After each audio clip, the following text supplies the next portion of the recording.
Welcome to Learn With Lowell show. I'm Lowell, serial entrepreneur, startup advisor, and your host, as many people who've been tuning in should know by now. Every week we talk to scientists, leaders, experts, and nerds of many different disciplines. And today we're joined with Stephanie Dainow, if I'm saying the last name right, executive director of Lifespan, and has a really, really long rap sheet of a resume from what I can tell. So I'm gonna, ask her to describe it in a minute. But if you like this type of thing, hearing about people like Stephanie, subscribe, give me some feedback, because it's fun.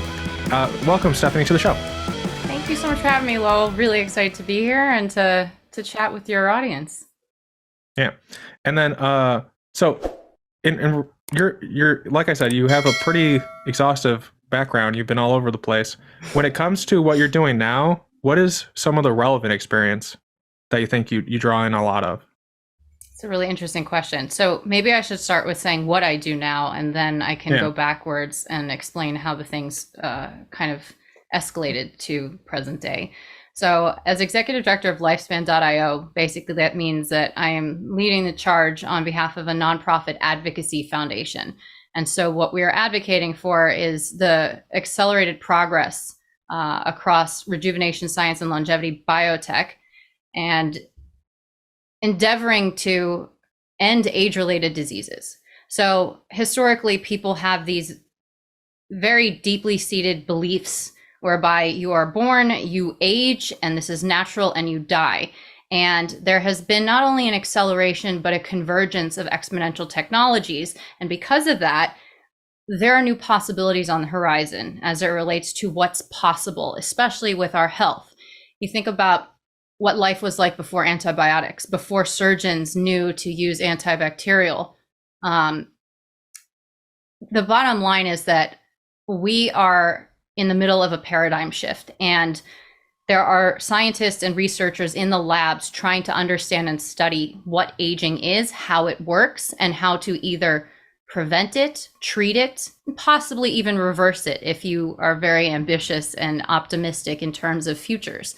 Our organization represents the entire field, whether that's investors, startup entrepreneurs, academics, you name it. And we are giving them an additional voice because the general public is not aware that complex science is actually an opportunity for you and your family to maybe not suffer if you're experiencing an age-related disease like heart disease, Alzheimer's, sarcopenia. And so how did I get here? When I was in high school, I discovered Ray Kurzweil, who's a futurist who believes in what he calls is a theory of singularity, man and machine merging, technology transcending biology. Now, whether or not I agree with that doesn't matter. What really was exciting to me was the fact that he was thinking outside the box and thinking about possibilities. And I also wanted to really drive social change on a global scale. And I thought that the music industry many years ago really had that potential and that influence. And so I got into entertainment, and I ended up in celebrity marketing and then working with big media corporation. And I realized it didn't resonate to put consumer products in front of consumer faces. I'm more B2B, and I wanted bigger. And so leveraging all the knowledge that I learned about how to work in business development as kind of like a fundamental theme across all these jobs, and coming up with new opportunities to find ways to actually collaborate and generate not only revenue, but value. That's what I took with me. And when I decided I didn't want to be around commercial products, I ended up getting my dream job at Singularity University and moved from New York to Silicon Valley. Ray Kurzweil, the futurist I mentioned, started Singularity University, and my job was to go to big corporations like Google, Pfizer, Becton Dixon, of all verticals. But my passion was healthcare and biotech and pharma, and basically say, look, you think that business yesterday is going to be the same business as tomorrow. Well, because of these accelerating and converging technologies, you're going to be disrupted by an industry that you're not even paying any attention to. And I can give a fun example later, but the bottom line is we would introduce them to the opportunities associated with these technologies and help them modify their business model so they still stay sustainable, but also be contributing to global good for the human population. And then it kind of transitioned into, consulting deep tech startup entrepreneurs and helping them rethink the narrative that they're going to VCs with. And essentially, the last part of this kind of arc of a journey is a lot of strategy and ideation and everything I just mentioned. What about the execution? How do you bring these ideas actually to life? So I was working with a global corporation that focused on implementation and execution consulting. And I worked with a pharma company, and we would implement. And so, all along, and I know we're going on a long journey here, but there is a lot. And I want the listeners to understand the different touch points and all the different facets that contribute to where you are today and where you want to be. But my father was born in the 1930s. He had me in his 50s. He had heart disease. My entire life, I've been with parents with age-related diseases who are fearful of death. And also the last 6 months of his life were really rough. And if we can improve that situation just a little bit or give them a little bit more time, he would have been around to see a startup that I was co-founding that was targeting age-related diseases using all the technology like robotics and machine learning, AI, and automation. And we were specifically targeting what he was suffering from, but he wasn't around to see that we actually got an offer for funding for that. And so it's about these moments, and we want to give people these moments and let them know, let the general public know, the masses know that longevity biotech is not science fiction. It does need more money. It needs more attention. It needs more discussion, but it is real. And what it can be is hard to digest and to think about. And we're trying to be here on behalf of Lifespan.io to make it a bit easier and educate and inform. Yeah. A lot of that is some of the things that drew me to you and want to have you on the show, in that you have a very impressive track record. You have a very kind of go mentality in terms of just how you speak, the way you structure your sentences. Even when I'm watching you for your interviews or for when you give a talk, it's very detailed oriented person. And I think I originally got to know Lifespan about 5 years ago. So it's interesting to see as it's evolved. And now that you're in the seat for the last 9 months, I've been very curious. What is she going to do? What is she going to do? And recently I had Lisa from Senzon, and she got me into reading tax returns for nonprofits. So I read your guys' tax returns too. Yeah, I read up to 2020. Lisa. Yeah, I couldn't find 2021 and 2022, but 2022 makes sense to me. But the overarching trend that I saw was that it kind of peaked in like 2019 for revenue, grants going out and that type of thing. And then it slowly started going down to 2020. And then there's like COVID and stuff. So maybe that makes sense. And so I'm generally curious, like, what Lifespan has so many things that can be a part of. I think in one of your talks at Ending Disease-Related Illnesses, to list, diseases, yeah.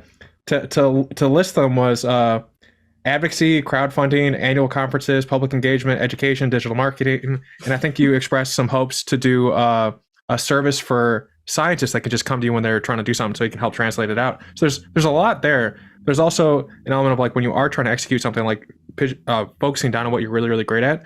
So I'm curious, for Lifespan under your leadership, what are going to be those core focused things that you're going to be doing to have those large impacts for 2022, 2023 and beyond?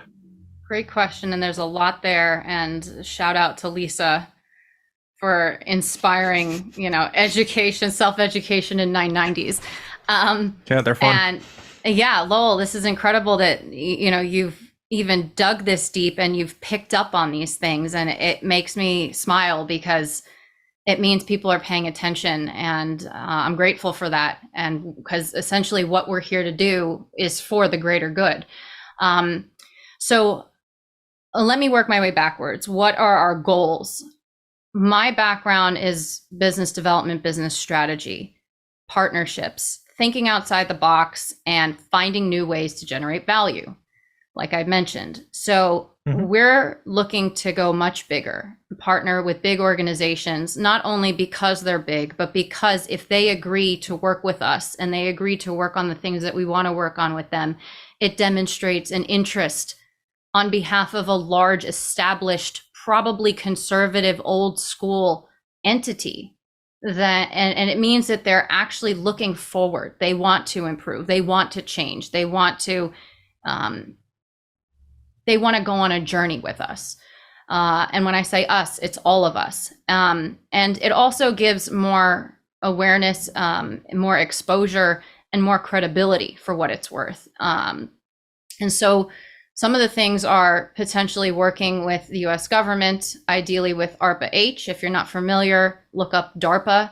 It's the new ARPA for health, and getting program managers into some of the roles that are available, because it's more of moonshots focused on health. And we have plenty of moonshots, and they're more tangible than we think. So that's one thing. The second thing is working with international organizations that have more demographics than we may have and access to them, and leveraging content, educational, inspirational awareness about the possibilities of longevity biotech in a consumer-driven manner that seems organic and seamless and useful and tangible. And there's a lot more where that came from. We really want to start working with influencers and celebrities to change the dialogue and get people to think twice before they react to something that seems unfamiliar. And I'll pause there because I can't say too much, but definitely subscribe to our newsletter on our website and stand by, because there are big things coming in the next few months. And also our conference, we will be expanding into decentralized science as well. So it's going to be Ending Age-Related Diseases, EARD, which is our annual conference name. It's going to be longevity and decentralized science. We're bringing on a formal production company, and we want to change the narrative. It can't just be people self-promoting for the sake of fundraising. Everyone needs to do that, but we're here for a larger initiative, which is actually changing the narrative and making it digestible to the average person on the street. They need to understand the value of the science that's actually happening. Can you communicate what you're doing in the lab in a way that a 5-year-old understands and gets excited about it? Because what you're doing is really important and interesting. And so sharing that enthusiasm in a way that kind of has this trickle down effect. And then people at their dinner table are saying, did you know that there's research that's happening that maybe could either prevent or treat Alzheimer's that grandma has? That would be a win, right? And that's advocacy. Mm-hmm. And I'll pause there. If there was another specific question you wanted me to answer, I'm happy to pivot. No, it sounds like you're focusing on bringing big partnerships in, building up life science in the industry as a whole, making it more legitimate so that other people can take it more seriously, and at the same time reaching down to raise people up as they're coming up through K through 12 and inspire them with a message of change, while at the same time kind of giving them hope. For most people in K through 12, like, it's a very sad time, because K through 12 was designed for factory workers, and we don't really have factory workers in the U.S. anymore. And so it sounds like if you can get them at those ages and show them, like, hey, there's some really cool stuff you can be working on, they can focus on developing themselves in that direction versus just kind of like mindlessly taking tests and that type of thing. So that's how I would. So you're working on projects, bring people in, and education is like the 3 pillars that I heard. There might have been more, but I'm like aggregating them into 3 giant things. Yeah, and there is more. And even if it's not on our behalf, deduplicating initiatives and making connections to other people in the industry with one another to create coursework, or to, create student groups in colleges that would also pressure the introduction of a formal accredited course that they could take. Or, now there's teens that are creating opportunities to get involved, and maybe that will go backwards to K through 12. But the conversations are happening. People are curious, and we want to enable and set them up for success and give them a place where there are resources available to, one, not only learn, but also to communicate effectively. We have a page on our website that's dedicated to misconceptions and how to even respond to them.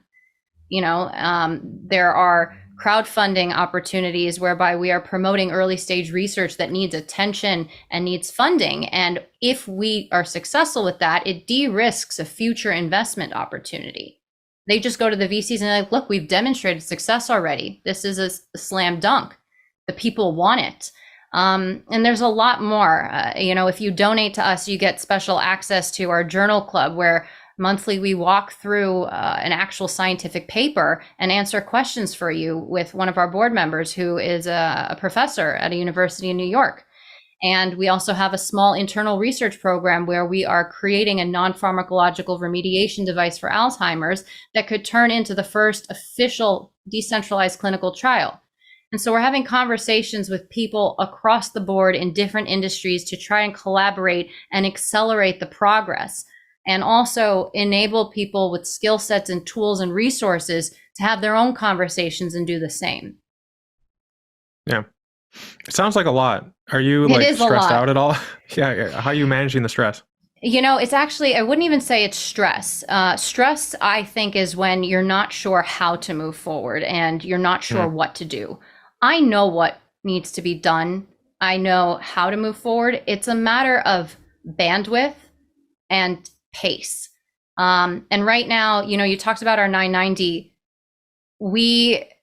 COVID was difficult for fundraising. A lot of nonprofits closed their doors, and we are operating on an extremely tight budget. And for for that tight budget, the amount of things that we're actually doing and producing is incredible. And we want to scale now, and we have all these opportunities and infrastructure. We just need some more money. So I think if you want to say stress is a factor in my day-to-day, it's just a matter of balancing not only the conversations to drive these collaborations and then executing them on them, but also fundraising in parallel. And so if you are interested in what we're doing and you want to support, please don't hesitate to reach out, donate, give us your ideas, give us your feedback. But we're really taking the organization to another level, and we expect it to pay out in dividends for the entire industry and people across the board. There's a city near where I live, which I will not name because the internet is full of bad people sometimes. But there's a series of nonprofits that work, I would think, in similar ways. Like there's overlap between what they do, but when they go to do an event, they've all kind of specialized on different aspects of what they do. So there's one that's really good at infrastructure in terms of like setting up or whatever. There's one that's really good at education, but they can do it. Everyone can do everything, but when they work together, they all focus on what they're really, really great at. So for like research and projects, that would probably, like the example would be like SENS in this industry. But at the same time, you guys have the crowdsourcing aspect. And I think the last crowdsourcing one, outside of the recurring one that's going on monthly, is from 2021. And there's about like 10 that you've done. Which is significant considering without the platform there wouldn't be 10 at all.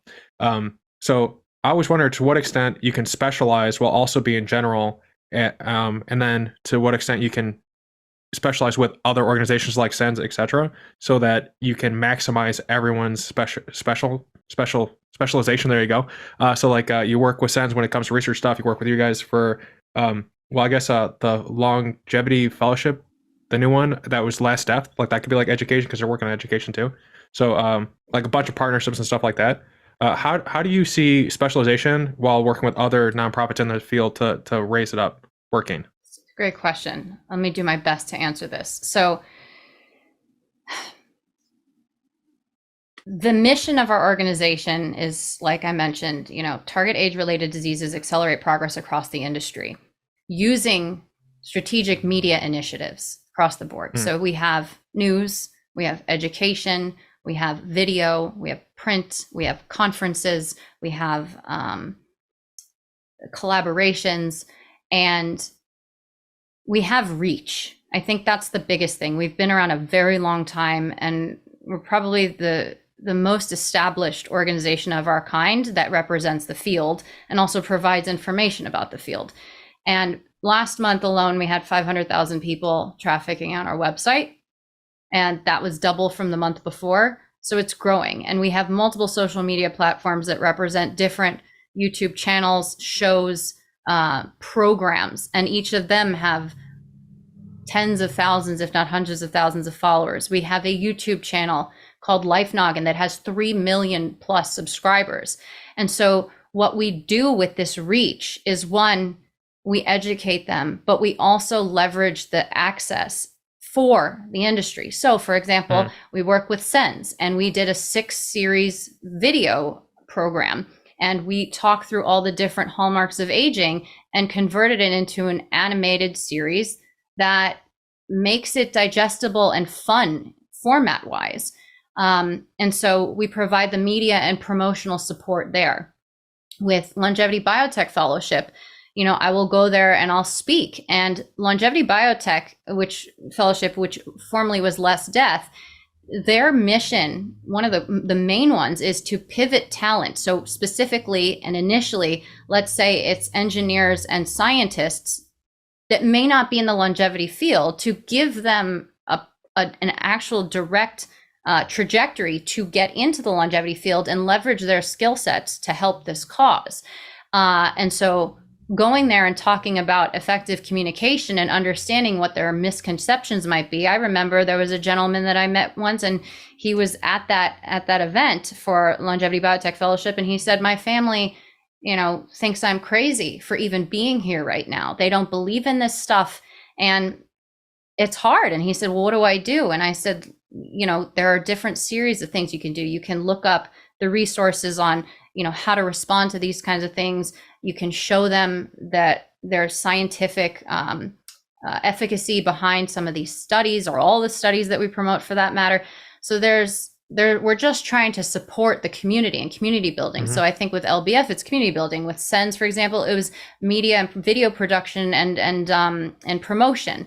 And so I think the specialization is leveraging media. Yeah. And leveraging narrative and making complex science digestible and useful, and providing advocacy and building advocacy. When we get to more general, I think it's just who we're targeting, and it's everybody. And that becomes complicated. However, our different programs and different channels have different demographics, and they're skewed differently with different formats and different levels of complexity of science to meet the needs of those specific populations. And we have this educational funnel. You start at the top, maybe you don't know much at all, and we pique your interest a bit. And if you're interested in diving deeper into the science, you go to this next channel, and it's formatted differently and it's focused on more scientific stuff. And then you keep moving through. And then eventually, if you find that you want to be a true advocate, you join the community and you start contributing directly, Yeah, it sounds like you guys are like the fighters. You go, you go out there and you get people excited, and you bring them in and you channel them to the right places. So it's a really powerful thing that you guys are doing. When you look to the past, I don't know, this depends on how you source information to then build ideas for planning moving forward, which is an assumption. But do you look at any news or PR or media group that has been successful and beg, borrow, steal to how they achieved it, and then move it into the model of longevity, so that you can have like at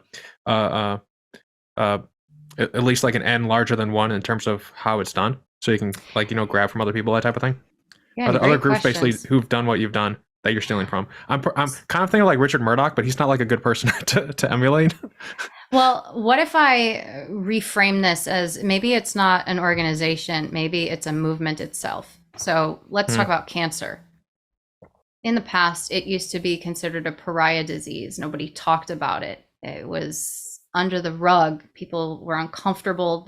And that also represented what was happening in the labs. Maybe it wasn't being actually targeted head on because it was so taboo. And again, I don't quote me on this, but the reality is that it was considered a pariah disease. And now it's considered a global priority with an enormous amount of funding and support and advocacy behind it.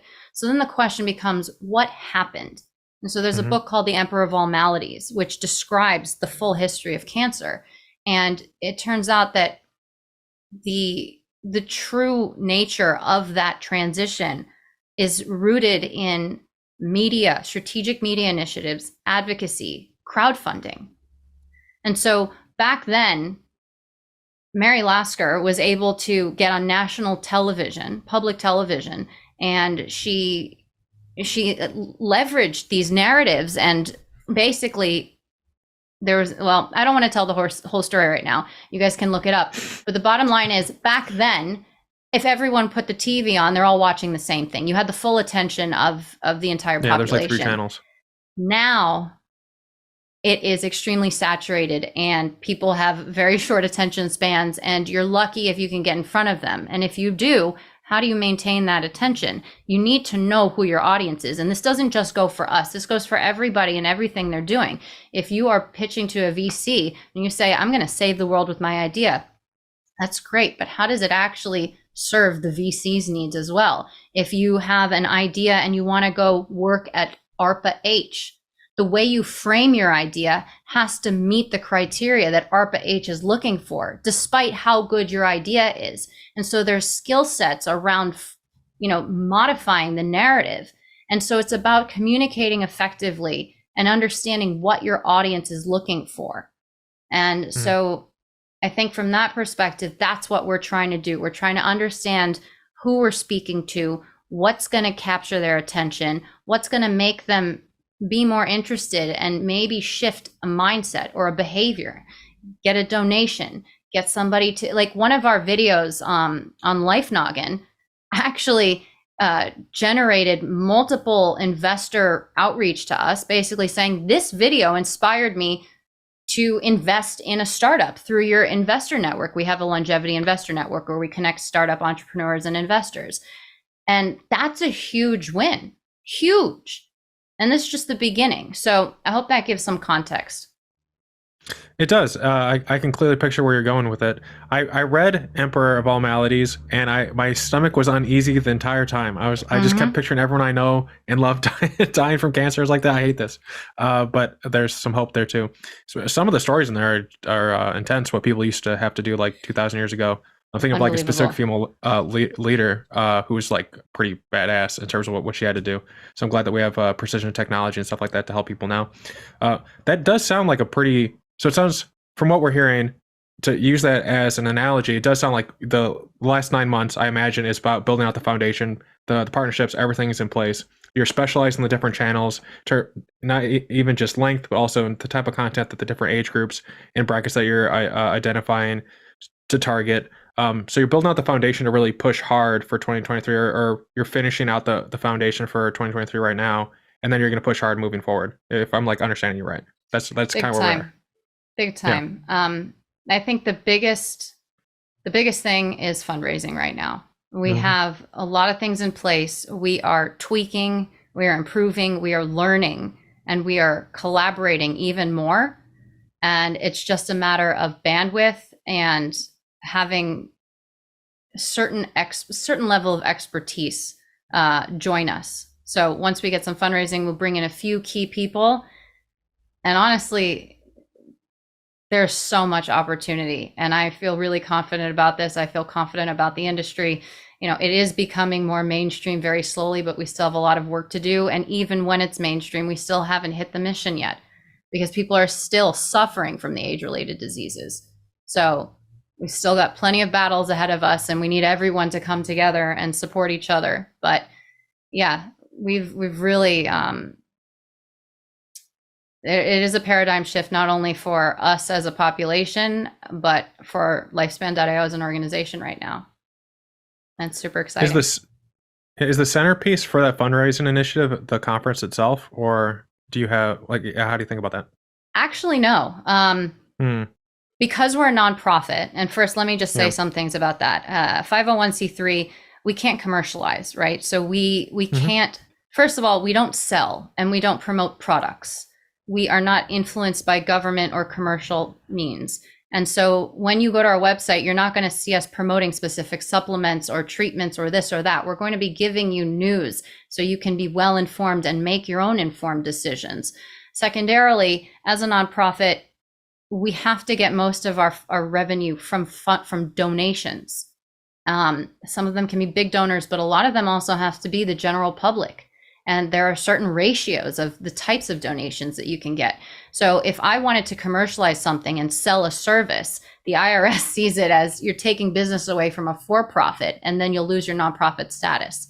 So we have to take a bit of a different approach. And so ticket sales, and sponsorships are helpful for the conference, but we're not trying to make a profit. We're trying to have an impact. And so a lot of our revenue or fundraising would come from big donors, philanthropists, grant agencies, and the public. And we also have sponsorships for Life Noggin Video, which help and also get the word out about other organizations that are trying to create some more exposure for themselves. But it really does come down to the people. Yeah. Well, I'm thinking specifically about a year or so ago. They're not doing it this year, which makes me deeply sad, but New Harvest, that's a cellular agriculture group that helps people do cellular agriculture related things. It's kind of like what you guys are doing, but for that industry. And they had this really great conference. And last year they spoke about how, there's like recession and all these people pulling funding like pretty significantly. And over the course of like 20 minutes, they raised $1.5 million from everyone in the audience and people online, just saying that, hey, we need funding. And so that's more or less what I'm thinking about in terms of the conference being a vehicle to bring people together and get all their focus where you want it to be. And you can have like I don't know if you, I don't know your age group and everything, but when I was a kid, they used to do this thing. There's much more adult examples I can use, but I think this is just fun. But they would have like a blood drive type stuff where they'd have like a giant thermometer, and then as people gave different, help people get different pints of blood, it would slowly fill up until they met the goal of like saving X amount of lives. And so I always wonder to what extent people can do that type of thing, because New Harvest completely accidentally just started talking, and before she could finish her sentence, like people just started throwing money out, and a lot of people were doing like matching funds, which I personally like when big donors do that, because then people feel like they're doubling their money every time they put $1 and stuff like that. Is that possible under your structure, or like when you were saying that there's like making profit and stuff like that? I just want to make sure I understand it. Is that something you can or cannot do, or like how do you think about that? Well, is the question, are we able to leverage, for example, our conference and get up on stage and say, hey, everybody, please donate to us? Or did I miss yes, something? The first, can you do that? Because that's more in line with what I was thinking versus like ticket sales and that type of thing. We probably could. I'm used to selling services in exchange for compensation. We provide a value, it's transactional, and everybody wins. And a lot of people, when we go and we say, hey, we're fundraising, would you like to donate? They say, look, the donation allocation that I have is meant for early stage research and science. And I understand that. And also, the economy is rough right now, and people, especially in the last year, funds have been depleted. And like I said, a lot of nonprofits have closed their doors. We've been very fortunate. But what I would say in response to something like that is, let me show you how $1 into early stage science or research creates this incremental progress that we're seeing and that we're used to. But a second dollar in parallel that goes into advocacy for that science and research that you're also funding can create a lot of more momentum, visibility, and it's a compounding effect. And that's what we're looking for. And so we're trying to aggregate data and actually show what that looks like. And I'm more of a, demonstrate the value before asking for something. And so maybe on stage, I'll be able to say, here are some statistics, but it's something to think about. I'm open to it. Yeah, the one organization, I may have emailed you this, so hopefully I'm not treading over well-worn land or trails, wherever the saying goes, but there's one place called Hereford International, so that when they raise funds and they have matching, they literally say like every like $10 is like a pair of chickens to like a person in Africa, and then they show like what significance that is. So as like you meet different mile markers for what you want for the year, kind of like it reverses what a Kickstarter does or what a crowdsourcing does, but then makes it for your organization, so people can see like as they get closer to different milestones. There's some people that they'll be in the middle of a conversation, or they'll be middle of life, and they think, oh, I'll donate. And then they think, well, I can just do it tomorrow. I can just do it tomorrow. I can just do it tomorrow. I can just 365 more days go by. Then they never donate because they just get sidetracked. Versus if there's something like causing them to flip over and see that if I donate now, like there's a larger return that I can get for the community that I care so much about. But it's definitely something to explore and to experiment with. But there's, like you said earlier, it's a bandwidth issue. So there only so many hours in a day. I'm curious when it comes. Go ahead. We are actually working to, not just aggregate the data so I can say it as a one-off to people, but we will be building out a mechanism on the website that kind of has a live tracker that should demonstrate some of those insights that you mentioned. So stand by for that. Sweet. And thank you for the idea. Yes, if it works, I don't want any of the credit. Anyways, so I was going to say if it doesn't work, you can blame me, but I said it backwards. How has the potential recession, specifically bank closings, affected lifespan and the community as a whole? So, I mean, this is a relatively recent thing. I think like the last week and a half, the Silicon Valley Bank, I think, is closing down. People are kind of salty about it, but I think I think it'll restructure fine. But how is it affecting your life? Luckily, we're not directly impacted, and I definitely feel for everyone who is. It's really rough news. And honestly, I want to be able to say genuinely, if there is a way we can help, we'd love to try. But getting back to your question, there are some administrative and bureaucratic things that we have to do on the back end for some of the organizations that we're working with for logistical reasons that say, well, we may be associated with Silicon Valley Bank, so you need to do X and Y. So just checkbox stuff. But beyond that, and before the bank situation, people have consistent donors have said, I need to pull back right now. I'm sorry, I can't support you the way that I have. The economic situation is personally not, setting me up for success to be able to give you what I'm used to giving you. So we are feeling it. We're trying to cut back on certain expenses. People are the absolute last thing, so we haven't touched that yet. But and that also means reframing strategy and really thinking through what is the most effective way that we can deploy donor dollars. And like I mentioned before, we are operating on an extremely tight budget, and what we're actually producing, we're punching above our weight big time. So I'm really proud of the team and the community for supporting us so we can actually do that. And really, it's a matter of, well, if we have a bit more, just check us out. We're going to do a lot. So. Yeah, it surprised me. I always, when I was I've been like pulling everyone's tax returns now. It's like the last couple of days. Right? Yeah, it's like, oh, this is neat. Yeah, I would have thought you guys had, a much higher budget. I don't know to the extent people care or not, but it's from 2022. It's less than $1 million, which is significant given all that you're doing. I was trying to pull the Longevity Alliance one that just started a Longevity Caucus. I was trying to find their tax returns, but yes, I was trying to find it, but they didn't have it on their website. So I'll probably have to email Dylan or try and find a way to get it. But it's actually weirdly fun. But I don't know, I'm kind of a weird math guy like that. Do you get analytical in terms of? I knew a person who could look at an outcome and then there was a guy and a girl who could do this. I don't know how they did it. I should have asked, but they math out the probability of the lower and higher bands of something happening, and then they move their team to basically the middle of it. So then it's like slightly achievable. I think Hewlett Packard used to do that for their sales team. Like their quotas per month were really, really low, so people could achieve them and feel good about it.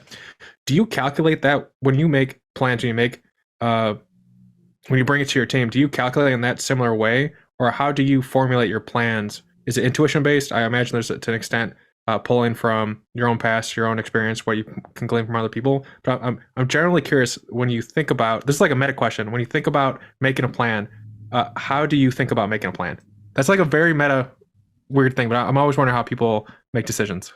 Yeah, I think part of it is intuition, and it takes a while to actually trust your intuition, and that comes with time and experience. And I think, exposure to a diverse number of jobs and industries helps, and different management styles and bosses, and seeing definitely what doesn't work right.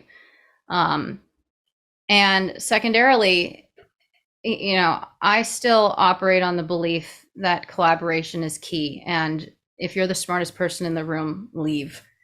And I don't want to be that person. I rely on my team to also educate me. And so before we start a plan, there's a lot of questions asked.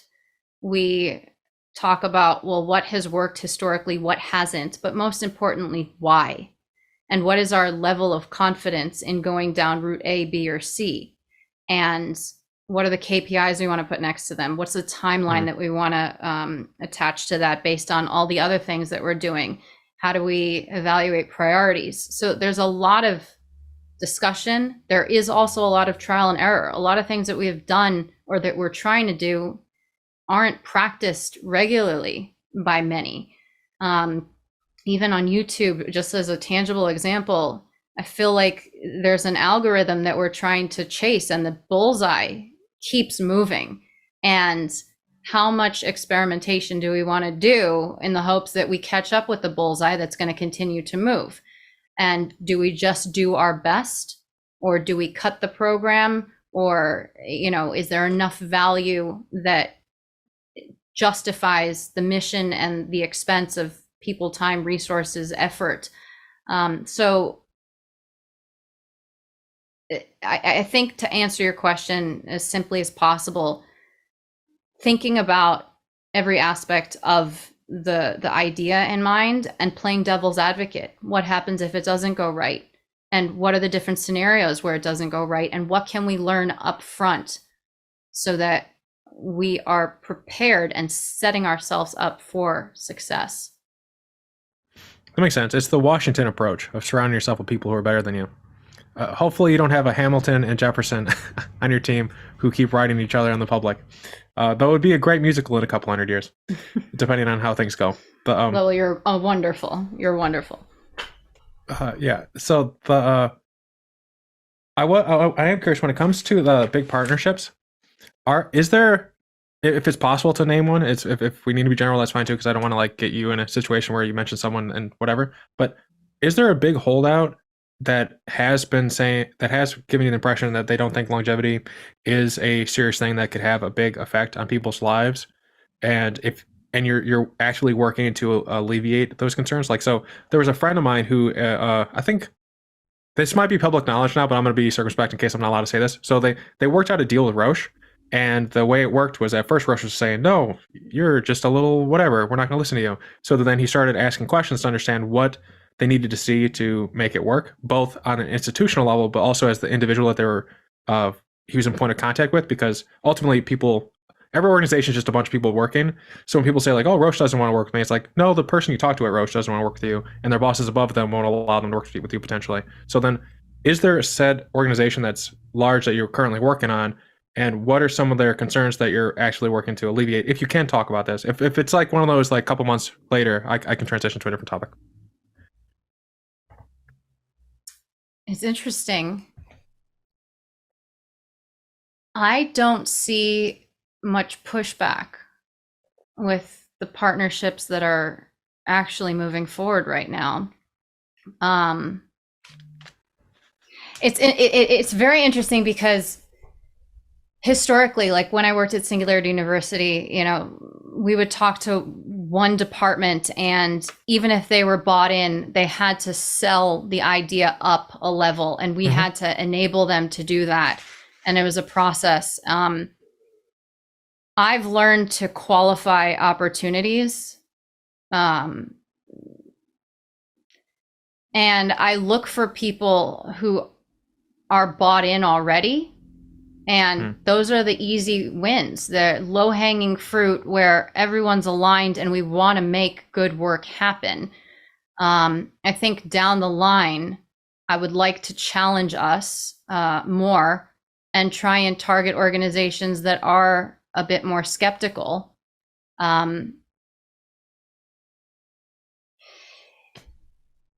Yeah, I actually, I haven't actually thought about it, but we don't have a lot of pushback right now.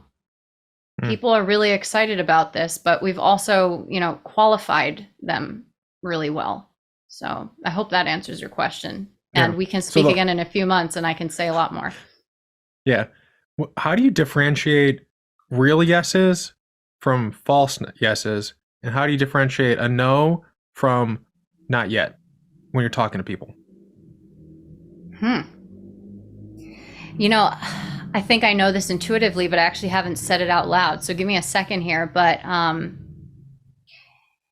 I think it also has to do with the discovery process. And now we're kind of getting into sales and business development tactics. I assuming that's the direction you want me to go in right now. Yes, I'm trying to open up your head and take your knowledge. Yeah. But in a fun way. Yeah, no, this is great. This is really interesting. And I hope that it actually is useful and some people can experiment with what I'm about to say. So when I coach others, especially about getting somebody on board with an idea you have, because I'm not used to selling products. I'm used to selling services and ideas. And typically that's hard because it might not be tangible, at least in the beginning. And you don't start with saying, hey, here's my store. I have all these things on the menu. What do you want? Right? People get overwhelmed with options and choices, and oftentimes they don't know what they want. I mean, you give me a menu at a restaurant and it's terrible. I have no idea, right? However, if you approach the conversation a bit differently and you learn about their drivers and their motivations, why are you doing the job that you're doing? What is important to you? What does your success look like? And then you start pivoting into, well, what are your current pain points? What are your challenges? Because if you can identify and unlock what their issues are, it makes any sell of any idea a lot easier, right? Because then you tailor what's in your store specifically to what they're lacking. And it's kind of like puzzle pieces that fit together, or a key going in a lock. And it makes the conversation easier. And I also find it, some people at first are like, this feels, not so genuine. But realistically, you have a real conversation, because it's not fluff. You actually are understanding what they're going through day to day and what is important to them. And when you can solve somebody's problem or make it better, that feels good. And so I think in that process, you start to uncover, genuine reactions to ideas that you propose. And that's when you see what a real yes is versus a maybe, or a true no versus a not yet. That makes sense. And the one other thing I'd say is it kind of ties back into what I was saying earlier, know your audience. But how do you know your audience? You have to ask them questions. We're used to making a lot of assumptions. And, we have to sometimes get uncomfortable to find true meaning. And you can use that in business. Yeah, I think sometimes people, go ahead. I just want to, the one thing is I never want people to feel like, well, that's kind of manipulative. But if you're doing it with a genuine approach, it feels good. It feels like you're doing a good job and that you're actually helping somebody. And it makes the process easier and more enjoyable.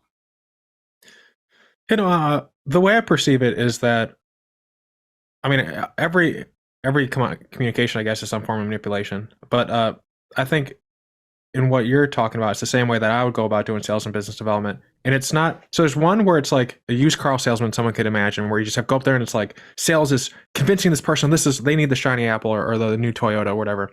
And that's not how it is. It's how you're describing it. You can do that, but I feel like you're going to waste so much of your time and it sucks. That's very evil, manipulative, and how people just kind of grind people down. What you're talking about is more ascertaining what their actual needs are and then figuring out, is this something that I actually can help them with? Often, if my friends and I, if a friend of mine is having, trying to ideate on a new idea, I tell them just call up 100 people that most likely have the problem that you're trying to solve, and tell them, hey, I think this is a problem you're having. This is probably my solution to it. And just see what they say. And now if they don't seem to care, say, all right, I appreciate your time, and just go about your day. If they spend the next 45 minutes telling you how badly they need that solution, then you might have something there, and then they can be your first customer and stuff like that. So I see it as a very positive thing, and that you're listening actively to what someone wants and needs, and are filling that need, which then makes them prosper and do well, and your initiatives prosper at the same time. I think both are rising in that scenario. But at the same time, I understand when people talk about sales and stuff like that, there is that used car salesman type look that people see. And when people when they're trying to do sales and stuff to that extent, for the first time, they think they need to be that, when in reality, all they need to be is actually curious about the person that they're trying to help and the problems that they're going through. And it usually works out for the best. And be themselves. Yeah. Their true selves. Be yourself. It's fun. Yeah. And I think that there's one other piece there, which is building trust early on, because oftentimes you're just going to get people that react and say, I'm not even going to talk to you about this, right? And then there's lost opportunities there to really uncover what's there. And that's not easy, and it takes practice. Yeah, I think one of the worst salespeople I've ever seen is his name's Grant Cardone, and he sells real estate, and he talks about how to do sales, and he will videotape himself doing sales, and it's like, if someone called me talking this way, I would pause and then take out a really loud noise and then don't do this. It's so obnoxious of a thing to do. But for people who are out there trying to do stuff, one of the fan questions, actually, one of the listener questions, they're asking about, I'll say their name, WarAndGeese. I was reading WarAndGeese. We were having audio problems in the beginning, and I started reading War and Peace to make sure Stephanie could hear me. But anyway, so the person's name is WarAndGeese. So that's kind of funny how that worked out. But they were wondering about different ways they can get involved that isn't monetarily contributing. Is there some form of volunteering other than clicking and that type of thing? Because people want to be involved, they want to be a part of things. And so one thing that many people could potentially do is they help talk to other people and listen and hear what their problems are, and then aggregate it back to you guys. But what are that's like me trying to take a stab at a transition here. What are some give you guys $10 ways to help out Lifespan specifically that people listen in very much want to do? Was it WarAndGeese? Is that what it was? Geese. Geese. Well, thank you for the question.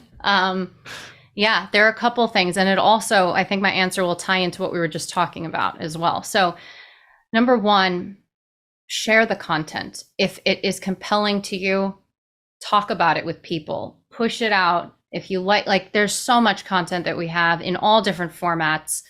Use your voice. You have a much more powerful voice than many of you think you do. And just start generating more conversation, whether it's with you directly or with others. Second of all, oftentimes people always reach out and they're like, what can I do? And what happens, and I'll tell you a little anecdote about myself, maybe 10, 15 years ago, I struggled to articulate my own value. And I'd go to an HR department and I'd say, I can do this and this and this and this. And finally, one day I got lucky. It was rough, but I got lucky. And the HR rep basically said, that's awesome, but I don't know what to do with you. I need to check boxes, and you're not making my job easier, because now I have to expend mental energy and try and figure out how to slot you into something. Now, granted, I personally don't love bucketing.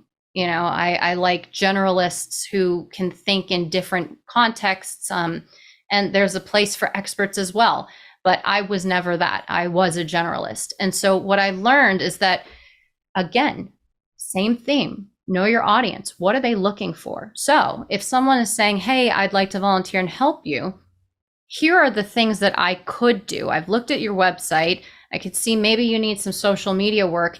Here's what I've done with social media. I've done community building and community engagement. I'm good at creating thumbnails for videos, or I'm really good at putting copy together that's creative and engaging. These are my skill sets. This is my value. The skill set translates to tangible value. Would this be interesting to you? Right? And they're asking me questions about what do I need versus here's my resume. What can I do? What you figure out what I can do for you, right? Propose something. And it also gives you, a voice. You're advocating for yourself and for what you believe in. And it makes it a lot easier to just say, perfect, let's slot you in. So we do need volunteers. We have a public Discord that, we have moderators on. If that's your jam, join us there, and I can introduce you to someone that can then bring you on board. If you are really amazing at social media, we'd love to hear your ideas and use your strategy. If you want to help with our conference and be on site, check people in, work with the production team, that's an opportunity too. If you want to interview people and you have camera equipment, honestly, the world is your oyster. If you can come up with a creative solution that is turnkey, that you can demonstrate works, or at least test the theory and then show us that, wow, this is huge value, not just for you, for the mission, for the entire community, I'll sign off. Let's give it a shot. Yeah. I think sometimes people struggle to realize that they have value, that they have something unique that they can bring to the table. And so then they look at other people and what they've done, and they just copy what someone else is doing. And so anyone listening in that's thinking of the different ways that they can contribute, take these suggestions that Stephanie's saying, and then apply it to yourself. Like, what things do you actually enjoy doing? And it could be the simplest things. Maybe there's someone out there who's like really into crocheting, and you could like crochet little molecules of longevity stuff that people are working on. There's different ways that you can find that'll bring value to people. And so at first, I think people should, if anyone's struggling to think like, what am I good at and stuff like that, everyone's usually good at something. They just don't know what they're good at. I think even like generalists have something that they usually specialize down into, like class and games. But if you are struggling with that, I recommend checking out Walter Isaacson's book on Ben Franklin, and basically just copying the first 4 or 5 chapters that Ben Franklin's dad did to him, and just try a bunch of stuff and see how far you can get. And even if, like, let's say you've never done video production, for instance, you could take one of the articles that Lifespan's done and make it into a video, and edit it up, and all that stuff. Like DaVinci is free. I think even like people do entire TikToks just in the app itself. So there's a bunch of different ways that you can experiment and see what type of things that you enjoy. So anyone out there who does that, let me know, because I'm very curious who gets galvanized from these things. Yeah, and you know what? It's to also just dig in a little bit deeper. It's not even just the creative side of things. It's a technical side on the back end too. If you know about algorithms, if you know about data analysis and survey creation techniques, and you tell me, like, there are plenty of opportunities, there are plenty of things we want to do, and we need support. So it doesn't matter what it is. And I think the hardest thing would be, you mentioned, Lowell, what if people don't know what they're good at? It's not even that, it's also recognizing that you are good at something. So what do you do a lot of? And whether or not you think it's good, someone else probably will. So give yourself a shot. Sorry. No, please. No, give yourself a shot is what you're saying. Did you have a follow-up after that? No, just take a shot. You got nothing to lose. And then when we were talking about emails and like how to set them up so that it's easier for the person to consider you, if you write the email and give it a day and then re-look at it from that person's point of view, and try and monitor your energy levels as you're reading it, and keep an eye on how many decisions that you're requiring them to make.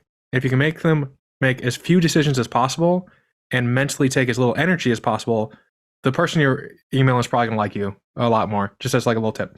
I do that all the time, and people respond to me for some reason. So for 2023, we've kind of talked around this a little bit, but in detail, what are some of the metrics for success that you're shooting for? What's the fundraising goal? What are your how many views do you want? That type of thing. Like in terms of the things that you care about, what are you tracking? And yeah.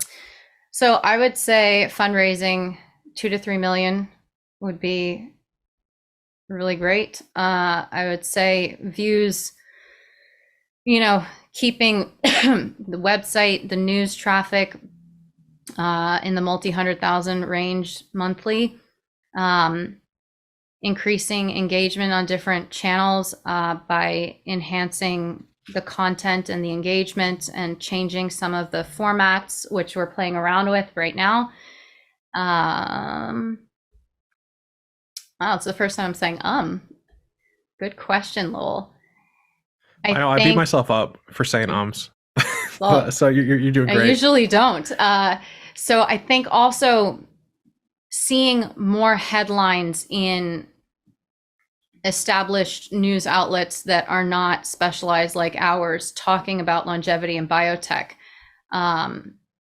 and seeing it more mainstream, more celebrities talking about it, seeing courses pop up in universities, more funding. And there are a lot of organizations and people in the field that are tracking those statistics and kind of the financial side of the industry and the growth trajectory over time, and comparing it to other industries and other focus areas. And right now, the longevity biotech community and rejuvenation science is getting minuscule amounts of funding compared to many other organizations and industries. And I think the fact that aging is not classified as a disease by the FDA doesn't necessarily help. And so just seeing progress accelerated, more people talking about it, that would be a huge win in the near term. I think when it comes to the power of labeling, I think I was reading once that homosexuality was originally considered a disease in the DSM-IV, like basically the Diagnostic Statistical Manual for psychologists. And when they removed it from being an illness, perceived as an illness, a lot of change happened. Like after that, I was reading an article and stuff about that. So just in terms of labeling things, labeling matters. And so it being labeled accordingly can get people more excited for it, and probably more funding. It's easier to get funding of something that's actually labeled as important. Now I'm hypersensitive to my ums. I mean, I agree with you, and there are pros and cons to labels and not having labels. And also the fact that Lifespan is, building out their focus into decentralized science as it relates to all of this. We're trying to find alternatives, not to go around, existing structure, but to explore what's possible. Like I told you, I was interested in when I discovered Ray Kurzweil. On my LinkedIn profile, it says reimagining what's possible. And so, it's not that one way is bad or good. It's how you look at it. It's gray. And what do you do with that? Yeah. When it comes to decentralized science and blockchain in general, are you concerned that you'll have to do more work with like these FBX fraud people kind of pushing it down? Or do you think it's just going to be more box checking on the back end, proving that the systems and projects you have in place are up to a higher code to make sure that type of stuff doesn't happen? I actually think our president and founder, Keith Comito, would probably be the best person to speak to this. However, what I can say is that the decentralized clinical trial is an ideal future that we'd like to explore, which does require a mixture of the two aspects that you're just talking about. But beyond that, I think it's also building new infrastructure and tools that enable novel philanthropic capabilities. So I don't know how much support we need, if I've interpreted your if I've interpreted your question correctly. Come back to me on that one, or pitch Keith. Yeah. At the Rejuvenation Startup Summit of 2022, someone in the stands asked you about the tomato effect, and then you were going to follow up with them. I wrote down, what is that? I Googled it, but I am generally curious. What was that person referring to with the tomato effect? Oh man, he pulled me aside right after and he told me that there was a lot going on. Yeah. I think it had to do with people believing something about a tomato that was not true, and it's just a matter of framing to change someone's mindset. I maybe they thought it was dangerous, and that's obviously not the case, something along those lines. So I think it was kind of a meta analogy for becoming more enlightened about the reality of a situation. Okay. Yeah, the Google was more or less in line with that. I wonder where the guy was going. So related, and I think this falls under more decentralized than anything. You mentioned quadratic funding and that it was complicated. What is Yes. quadratic funding? Okay, so again, this is a Keith question, but I will do my best. My bad. No, that's okay. It's actually inverse quadratic funding, and it's a way to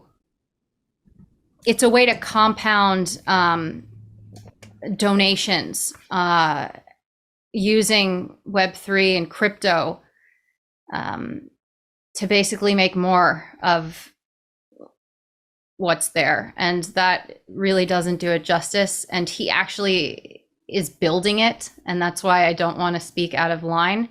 But we do have stuff written about it, actually, on our website, if you look it up. And I'm very sorry that I can't give you an articulate answer for that right now. Yeah, no, it sounds like you take $1 and you cut it in half, and then you somehow add another end to the dollar of both dollars. Kind of like those flatworms that can regenerate. That's what it sounds like, but I don't think that's what it is. Probably not, but I love the creativity, and I just don't want to do any disservice because it's a really special thing, and Keith is the right person to give you some information about it. What have you enjoyed over the last, I think it's 9 months, I think this is your full-time thing. You went from board to full-time. I think you work at a couple other places, but I don't know. I don't pour your cereal, as the kids say. What have been some of the highs and lows of being in your role in your tenure? I think it's been about 7 months now. I will say I wasn't expecting the public figure aspect of it. I wasn't expecting to go speak at conferences in the capacity that I do and that I'm asked to. Believe it or not, I'm all about performing, but I hadn't spoken publicly before some of the conferences that you're seeing. And so diving in feet first and just, rolling with the punches and giving it my best. It's been a lot of self-growth and doing it for a cause that I care about has been a wonderful feeling. At the same time, things are moving so quickly, and trying to really recognize the wins and cherish them and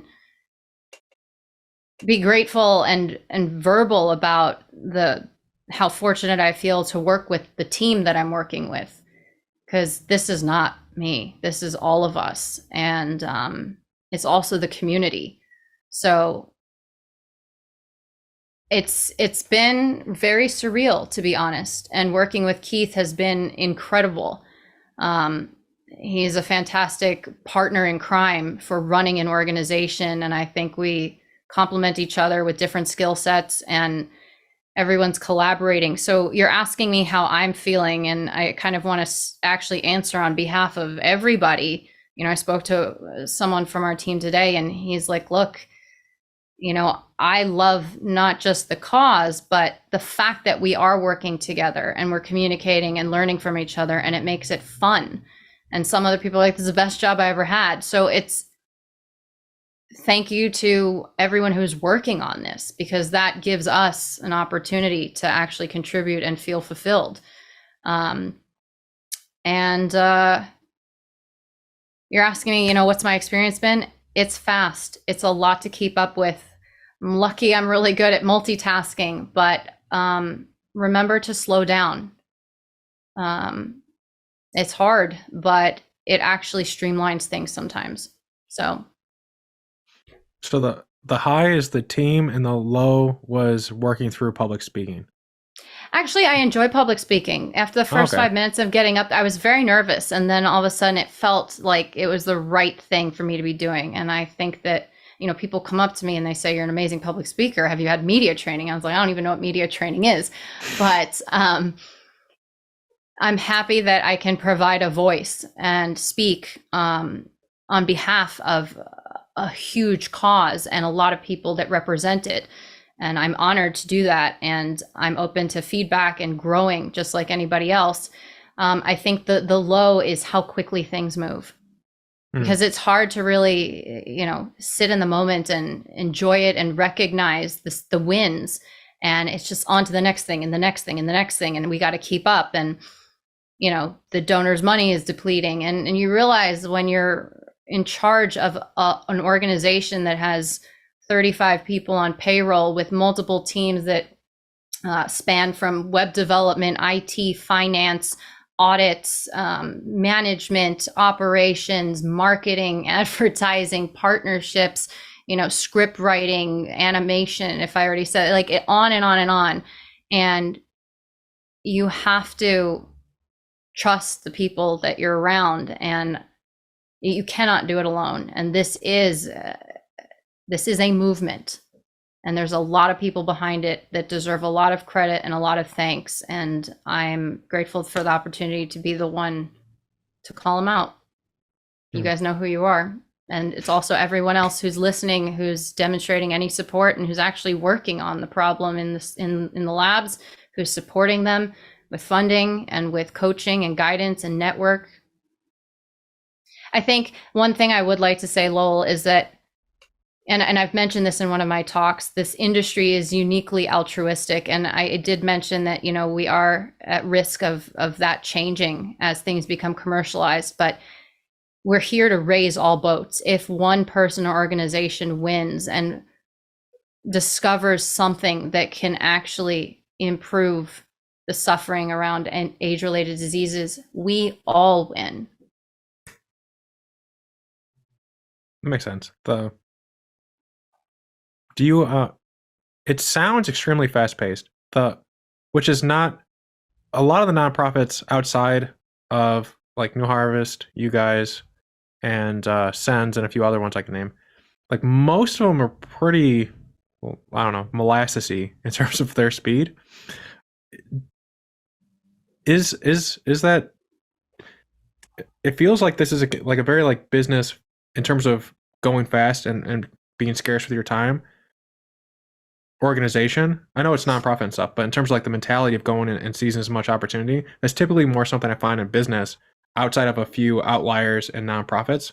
But you serve on boards and stuff on nonprofits more than me, so you see the inside of things. I just recently enjoy tax returns and also talking to a bunch of people, so that's how I form my opinions. But you're on the inside, so what is it? Is what you're experiencing now typical, or is it atypical in how I am perceiving it? Yeah. I think it's atypical. I'm happy to be proven wrong, and I'm not even going to stick to that too stringently. But I do have a business background, and I approach things as if I would a business, because that's what I know. The board asked me to step into this role, and I'm doing my best, and my best is fast. I mean, I'm from New York City, born and raised in, the fastest paced location that there might even be. And so I'm used to speaking quickly and being effective and efficient. And I think the biggest thing was when I worked at Singularity University, the core focus is strategy and ideation. And then I told you I worked at a global consultancy where the focus was implementation and execution. And so there's a lot of people that like to talk, and talking is amazing, and talking prompts so much value. But at the same time, what's the action? What's the output? What's the value? What's actually changing as a result of that conversation? And so making sure that you see the full arc of progress is important to me. And also, as a nonprofit that is serving an idea, you have to show something. Otherwise, how do you justify asking for support, in my opinion?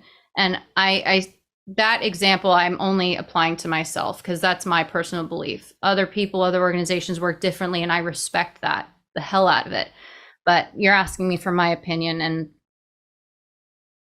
I want to see real progress and change. And I think, it's just the speed that I'm used to, and I'm trying to enable others to be able to move a little bit quicker. Otherwise, what do you have? Molasses. And people are dying and suffering. There was a molasses explosion in Boston, which seems like a terrible anecdote to tell off of the serious note you just had. But there was a molasses explosion, and several people died from molasses. They like drowned in it. It was moving really slow, but they couldn't run away from it. Apparently, I think it was in Boston or Philadelphia, one of those East Coast towns. Anyone who knows the answer. But you are right. It's serious. There's a lot of stuff going on. What are you? So it's a Learn With Lowell podcast. I'm very curious to learn what people are learning about. And the cool thing is, lots of people listen. So usually there's someone who knows how to figure out what you're working towards. What is an aspect personally that you're working on right now to either better yourself on, or is a blue ocean that you're trying to navigate and learn an entirely new skill set? I think personal skill set is slowing down. And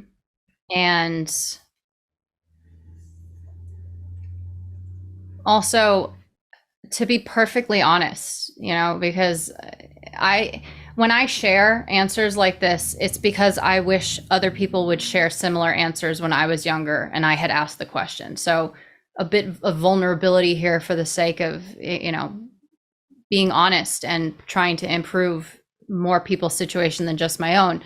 I think time management is not something that's taught very well. And when you manage an organization that has so many moving parts, so many domain expertise areas, and the fundraising, and kind of like the leadership aspect, and the administrative aspect, and the bureaucratic aspect, you have to figure out what your priorities are and continuously shift them. And so keeping your eye on the ball with the bigger picture and the mission and the time-sensitive issues that need to be handled in an orderly fashion, that takes time to build that skill set. So improving that even more, so we can scale and keep up.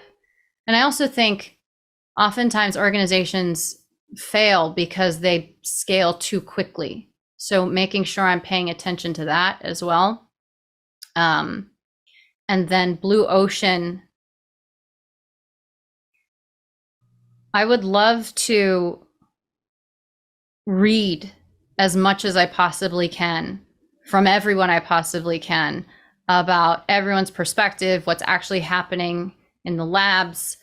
I am not a scientist by trade, but I think I have an ability to advocate for science, and knowing a bit more about what's under the hood and being able to speak and convert some of that complex language myself would be a wonderful kind of boil the ocean goal for me. Do you just want to know what it's like to be in the lab, or do you want to know the science as well? Or it's not even just the science, it's the theories behind the science. Because a lot of the questions I ask, oftentimes people are just like, you just have to accept that is reality, like physics, for example. I've had conversations about atoms, and at the end of the day, the response I get is, you just have to accept that this is the case. And I'm like, but why? How? So that's just what about atoms, or the actual topic, or an actual topic that you're wishing to learn more about? What is it, like, and why is it, and how is it? And the definitions just don't seem to be sufficient for me. For actual atoms, or is there some aspect of the longevity space? No, just in general. It's just a fun question that I sometimes ask some of my scientist friends. We get the whiteboard out, and they're like, this is what it is, and you just have to accept it. Oh, and then you ask why, and they say they don't know? They just say it's something that we don't know yet. Yeah. And we just have to accept it as true, in fact. Yeah. Yeah. Go ahead. You'd be surprised how quickly scientists and doctors reach a point where they say, I don't know. Well, you're seeing it a lot, but people listening in, go ask any scientist 3 questions. And it can just be a smaller version of why each time, and they'll probably hit a wall within the second why. And that's not to discount their education, but more how much there is out there to still learn. But one book I was going to recommend to you is called Lab Girl. Yeah, Lab Girl, and it's this story. It's behind me. It's the story of a lady in a lab who's a girl, and she just talks about her life. And a lot of female scientists who did bench work recommend it. So if it was about slice of life, what their life is about, I was going to recommend that. But it seems like you want to understand the physics of it all, which I don't know if I have a book for that. Yeah. Are there books that you would recommend people check out? It doesn't have to be longevity related. It could just be an interest of your own. I have books behind me, which I don't know if you can see because I'm frozen on your end. But so I read a lot. I'll read everything you recommend, basically. Ooh. Well, something that's like easy touch. I think Harvard Business Review actually does a good job with some of their suggestions for management tactics. So that's number one. I think The Emperor of All Maladies is great and gives you context on not just history, but strategy. And there are so many things that we're facing today that can seem like a parallel analogy to what the book covers, and gives a lot of food for thought and prompts some critical thinking. One that I loved from childhood was Flowers for Algernon. And yeah, there's actually Lifespan.io has a list of books that we've reviewed. I think David Sinclair's was a recent one, and he's on our scientific advisory board as well. So if you're interested in longevity, definitely check that out on the website. There's so many resources. It's just hard to even market them all properly. Yeah, I noticed that. It's like there's so much going on. That's why like the first third of my questions were like, what are you guys focusing on? There's just so much. Yeah. It's hard to do that, especially if you're talking about running fast.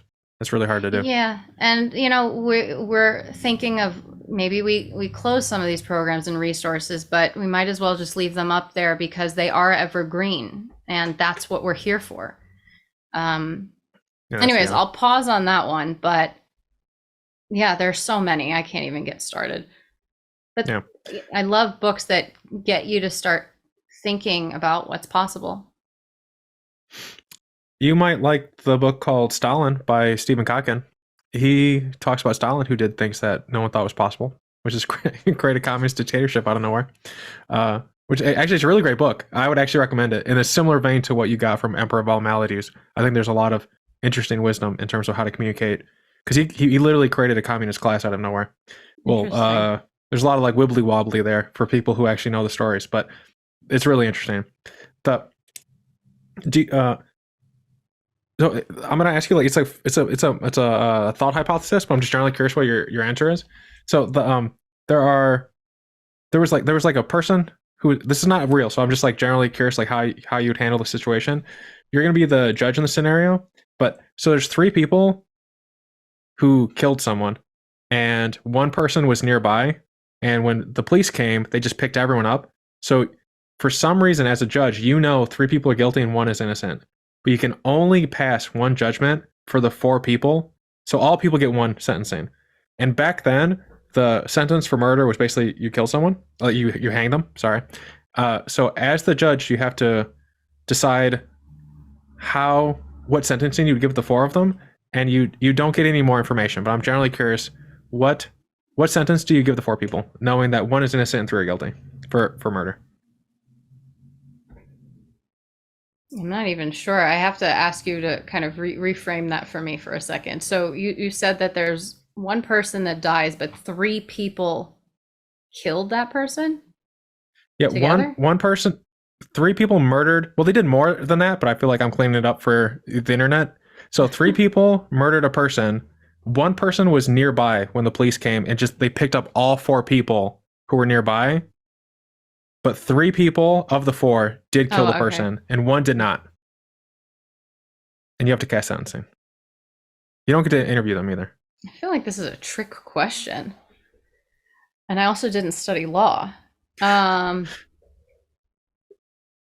I turn it around and ask you? What would you do? I'll tell you when you tell me, because I'll bias you. I've had time to think about this. It's unfair for Yeah, you it is to hear unfair. my. I But I don't have want my to. answer. And I'm not allowed to ask questions or interview anybody. No, all you know, God has whispered it in your ear, some divine being, and it said 3 of the 4 are guilty, 1 is innocent, and you have to cast the thing. Hypothetically, you could set them all free. I don't know. I'll delete the sentence I was about to say. Hypothetically, you could kill them all. Hypothetically, put them all in jail. Hypothetically, you can give them all windmills. I don't know. It's whatever you want to do to them. You're the judge. In the time of Hammurabi. I kind of don't want to answer this one. Is that terrible? Why would you? What is your reason for it?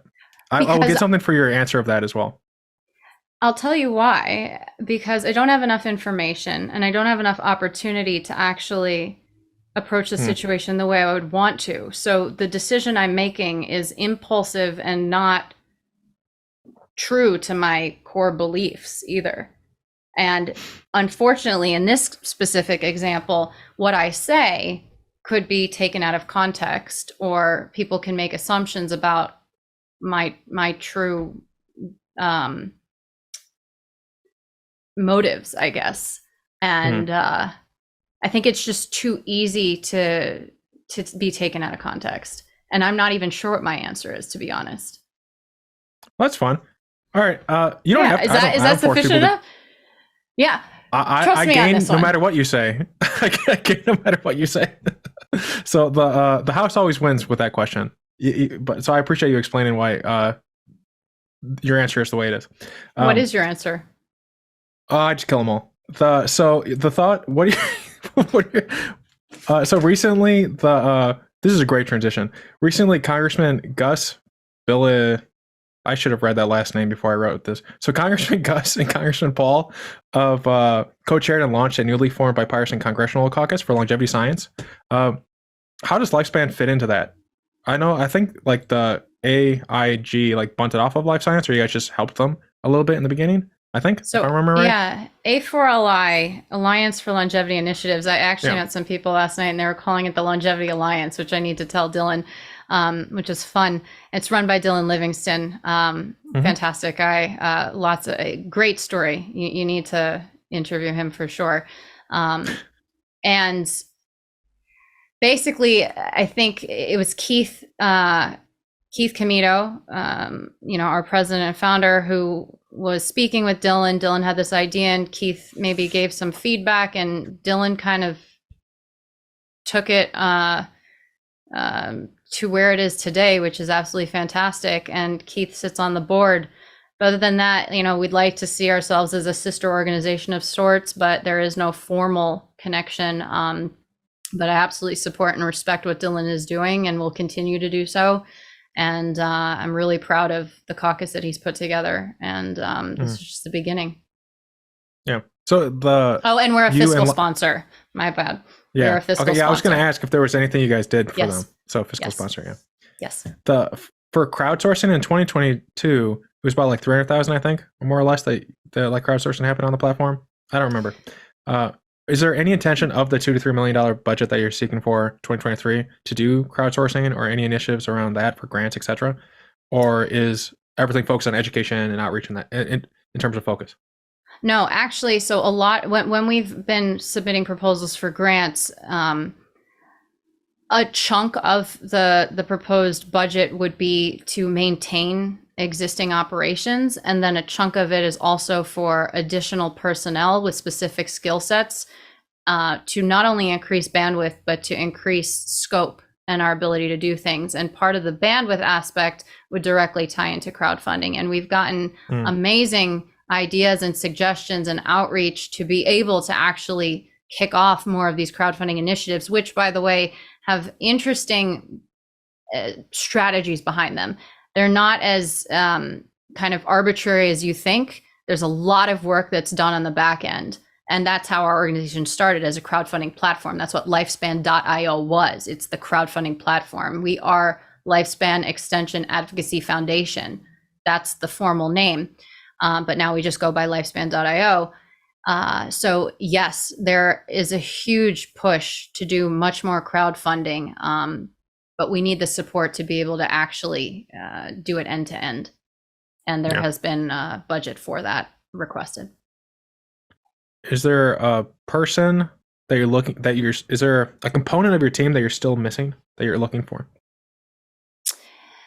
Yes. We're looking for a full-time product manager that has skills, and the product would be lifespan.io and all the programs, that has skills to be able to serve as a marketing leader, that has an understanding of advertising tactics and metrics, data analysis, assessment, leadership. Basically someone who wants to come in and lead the media strategy. And I think the other thing is like social media volunteer, but beyond that, we're really good. Mm-hmm. All right, then. So the time for the outro, which I'm trying to get better on these because I used to do like them in post, but now I'm doing everything together, which is fun. I just want to thank everyone for staying around, for listening to Stephanie and I, for forgiving my ums, and for getting excited for the space. If you've listened this far, you're definitely someone who wants to learn more. So links to learn more about Stephanie and Lifespan.io, as well as every other episode in the series, will be below. And I just want to really thank Stephanie for taking the time out of her day and for being patient in the beginning and having a really, I wish she would have kept the dog. That's my only critique. There was a dog in the room. But Stephanie, thanks so much for being a part of the show. Lowell, you're a rock star. Thank you so much for having me. Your questions were fantastic and thoughtful, and I hope that the audience got something out of this. And I'm looking forward to hearing from more people, and hope to see you again very, very soon.